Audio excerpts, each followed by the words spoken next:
राज्य में बीजेपी और बीजेडी राजनीति को कांग्रेस पालटा जवाब देछि। उभयक राजनैतिक संपर्क को देछि भिन्न एक दृष्टिकोण।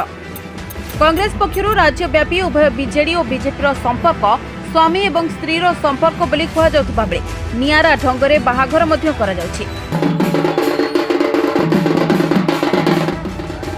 हाँ आज्ञा, एथिपाई जिला कांग्रेस कमिटी कार्यालय सम्मुख में बीजेपी सहित बीजेडी प्रतीकात्मक बाहाघर उत्सव अनुष्ठित करा जायतिला। ए दृश्य होछि संबलपुर जिल्लार राजनीति महल में प्रथम थर पई एभली भिन्न प्रतिपाद देखिबाकु मिलिछि। बाहाघरटा करालु एटा तांकर 20-25 वर्षर संपर्क थिला। आम एटा पुण्य कामटे कलु बीजेपी और बीजेडी मैरेज करी पुण्य काम कलु। आगामी दिन आप समस्ते जानिछन कि बीजेपी बीजेडी गोटेआन से स्टेट रे जणे सेंट्रल जणे सबको लुटुचन खाउचन। तो बिहाल हे कि चेंज हवा लोगों इच्छा थिला जे कांग्रेस पार्टी स्टेप नेला और पूर्वतन विधायक अश्विनी कुमार गुरु ऑर्गेनाइज करके बाहाघरटा कर। ये भारतीय जनता पार्टी एवं बिजु जनता दल ये दुहिंक मध्य अति घनिष्ठ संपर्क एवं जेपरिक जड़ाचर मेन्हा बाड़ भली एमान संपर्क, किंतु ए संपर्क संपूर्ण भाव में लुकायित ही थिला।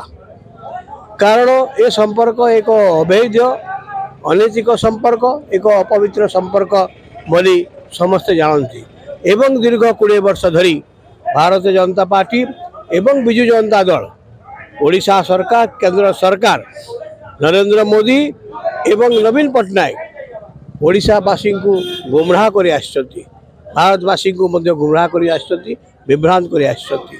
आज आम चाहिए गोटाए कथा जे जनसाधारण जानतु एमानकर जो संपर्क रही ये संपर्क सामना को आसू एवं से आज आम कांग्रेस दल पक्षर एमानकर संपर्क को ताकू सम्मान देवा एवं वैधता आने आम एभली एक विवाहघर आयोजन करूँ एवं जनसाधारण सब जानले जे ए विवाहघर वास्तव में आज समस्ते जानती जे ये विवाहघर हेबा फल एमान संपर्क आहरी दृढ़ हो। Bureau report NNS Odia.